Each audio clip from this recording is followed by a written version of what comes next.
on market action now, joining Tony Sycamore from IG. Tony, great to see you. I mean, this huge 4% slump that we saw on Monday on the NASDAQ, now down by around 0.2%. Nvidia, I noted, was up, as was Tesla, but that's coming off a very hefty sell on Monday.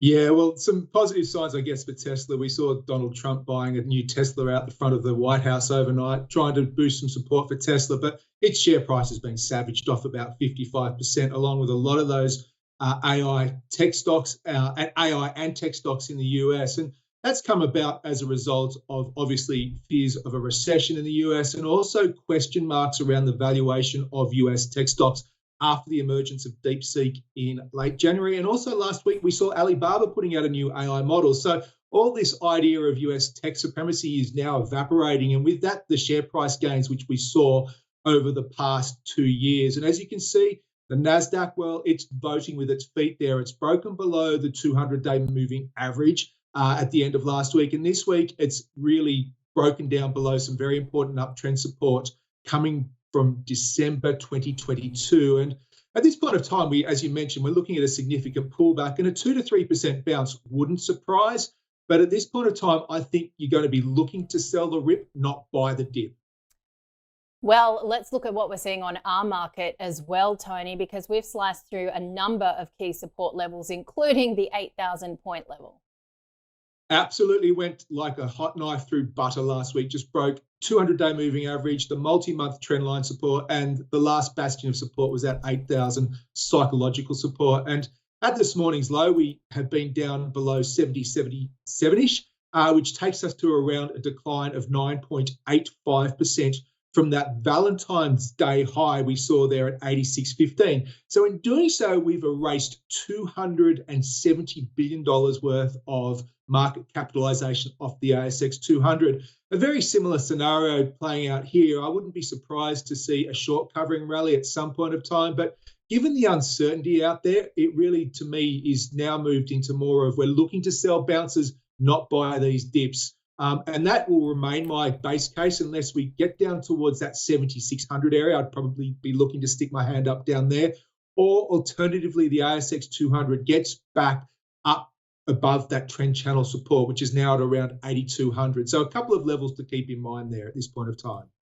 What about the levels we're watching with the Aussie? Because it's sort of been going up and back down and now back through 63 again. Look, the Aussie's been benefiting from the fact that no one really wants to have any exposure to the US dollars after being completely the other way around at the start of this year. And my view is that we're probably seeing a lower down there at 60.87, and at least in the short to medium term, and we could see a rebound back up towards 64.50, possibly 65 cents there. And if we get above the 200-day moving average, then potentially we're looking at signs that the bear market is over for the Aussie dollar. But at this point in time, we're still waiting for that confirmation. Okay, let's move into some of the assets that, of course, we're watching very closely amid all the turmoil. Gold did rise overnight, still just below 3,000. The weak US dollar, the economic outlook, what are you seeing with the gold technicals? Gold's caught in a bit of a crosswash here. There is risk reduction across the board, which has hampered gold's performance of late, but people still want to hold it because of those safe haven values, the fact that it has been in a very strong uptrend. But when you look at where it is technically, it's right in the middle of this multi-month parallel, if you like, an uptrend, which has very wide parameters. Up around 3,025 is the top of the band, and down there around sort of 2850-ish is probably, 2750-ish is the bottom of the band. And sitting here right in the middle, I think you probably want to be a little bit careful about where you're looking to take that exposure in gold. There is a lot of volatility out there, and when people de-risk, it flows through into gold as well. So looking for lower levels to buy gold if you don't already have any gold on at this point of time. Well, what about the digital gold? Obviously, a lot of volatility here too, and we've been seeing Bitcoin actually trade above 83,000, but it did hit, of course, around 77,000 earlier. Yeah, look, we've been quite vocal calling for Bitcoin has run out of good reasons to go higher, and again, it failed to do so last week. And the fact that tailwinds had turned into headwinds for Bitcoin after the US election. And with that, we've been calling for a pullback somewhere into that 75,000 to 65,000 support area, and it tagged the upper bound of that support area overnight.